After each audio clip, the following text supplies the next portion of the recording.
welcome to episode 5 of Games on the Road. Chrysalis Creative endeavors our endeavor to share some games that you can take with you in a tiny little space.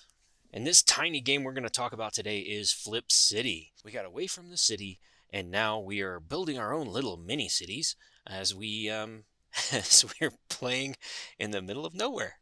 So today I took a hike, and it was really nice to hike through the Grand Tetons and up to this overlook.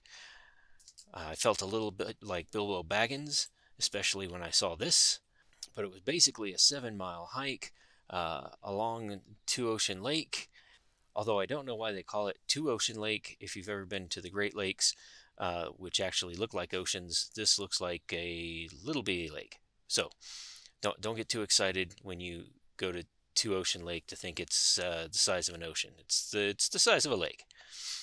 So then did this hike. So this was about a 7-mile hike. So this was the view from the summit that overlooks Two Ocean Lake and Matilda Emma Lake.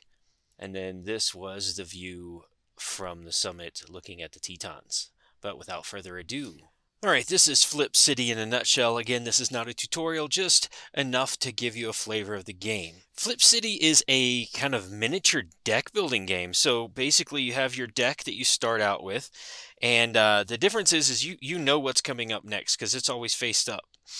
And as you start playing cards out from the top, there's these little sad faces here. You can't get, I think it's 3 sad faces, or you basically lose your turn. They each give you a resource that you can use to buy new cards.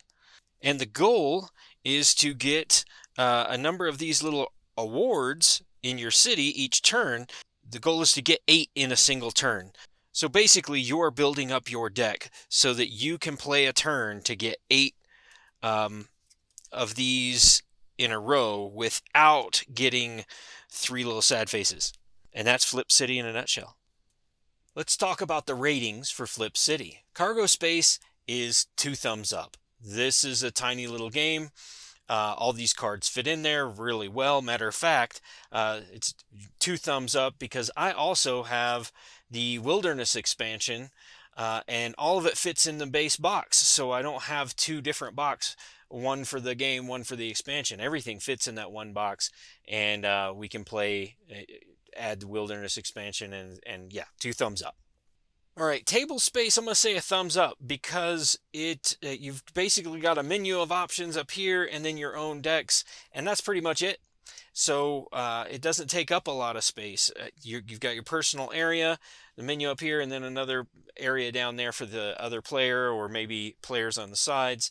I bet we could even play it on this, which is basically half of a card table, with 4 people. Now, I couldn't fit 4 people in this camper, but it would all fit on this half of a card table size table. Time to learn, thumbs up. It's pretty simple to learn the mechanics of the game and how you buy new cards to put in your deck. It'll be even easier to learn if you're already familiar with the deck building mechanic and what that means, which is basically you start with a small group of cards to start, and as you play the game, you buy more cards to put into your deck, and it changes the way that you play.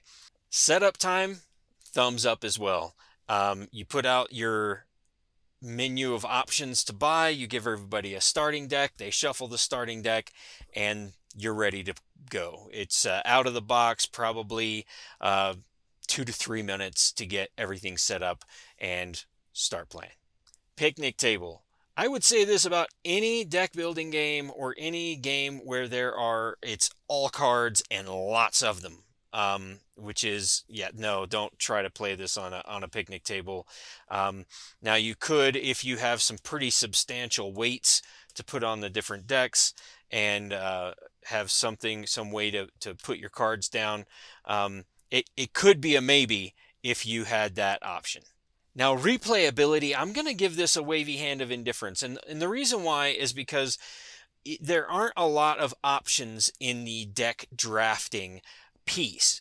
So you play it a couple of times. I still love the game. I'm not saying that I wouldn't continue to play it. I'm just saying in one camping trip or one vacation, I might pull this out and play it once or twice.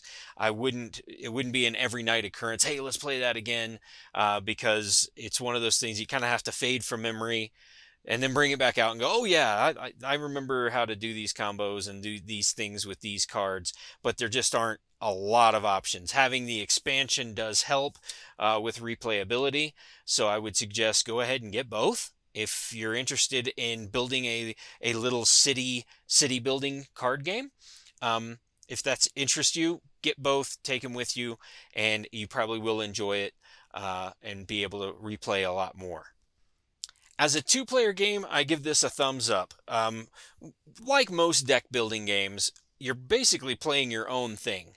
Occasionally you can mess with another player, but most of the time you're playing your own game and taking turns doing that to see who can win first. This is no different. So I think that as a two-player game, it works really well. So overall, I'm going to give Flip City a thumbs up as a game on the road. I wouldn't play it outside unless you had something substantial to put on these cards, but I think it's a great game. Small box, doesn't take up much room, doesn't take up much table space. Great game to take on the road.